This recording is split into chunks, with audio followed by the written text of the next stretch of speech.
కొద్ది రోజుల క్రితం ఒక ప్రముఖ ఛానల్కి ఇచ్చిన ఇంటర్వ్యూలో mega power star Ram Charan తన తండ్రి కూతురు గురించి పలు ఆసక్తికర విషయాలను పంచుకున్నారు. ఇప్పుడు అవి కాస్త వైరల్ అవుతున్నాయి. ఇక ఇంటర్వ్యూలో పాల్గొన్న రామ్ చరణ్ తన కూతురు పుట్టాక లైఫ్ స్టైల్ మొత్తం మారిపోయిందని, అదేవిధంగా చిన్నతనంలో తన తండ్రి చిరంజీవి గారు తాను చేసిన పనులకు ఎలా రియాక్ట్ అయ్యాడో వివరించాడు. తనకు 8 సంవత్సరాల వయసు ఉన్నప్పుడు తన కారు డ్రైవర్ మరియు సెక్యూరిటీ గార్డు మాట్లాడుకుంటున్న కొన్ని మాటలు నేను విన్నాను. అయితే అవి తప్పో ఒప్పో వాటి అర్థం నాకు తెలియక నేరుగా ఇంట్లోకి వచ్చి అందరి ముందు ఆ మాటలు నేను మాట్లాడాను. అక్కడే ఉన్న నాగబాబు బాబాయ్ నన్ను ఒక రూమ్ లోకి తీసుకెళ్లాడు. నాకు ఏదో చెప్పబోతుండగా అప్పుడే షూటింగ్ ముగించుకొని నాన్న ఇంటికి వచ్చాడు. అయితే బాబాయ్ జరిగిందంతా నాన్నకు చెప్పారు.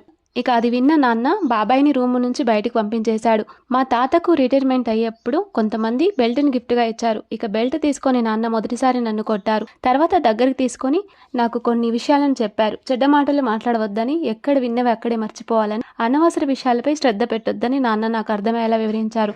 ఇక అప్పటి నుండి ఇప్పటిదాకా ఏనాడు నాన్న చెప్పిన విషయాలను దాటలేదు. ఇక ప్రస్తుతం నా బిడ్డ క్లింకారా ఇప్పుడిప్పుడే అందరినీ గుర్తుపట్టి వారిని పిలుస్తుంది. ఇక తనను చూసినప్పుడల్లా నా చిన్నతనంలో జరిగిన విషయం వెంటనే గుర్తొస్తుంది.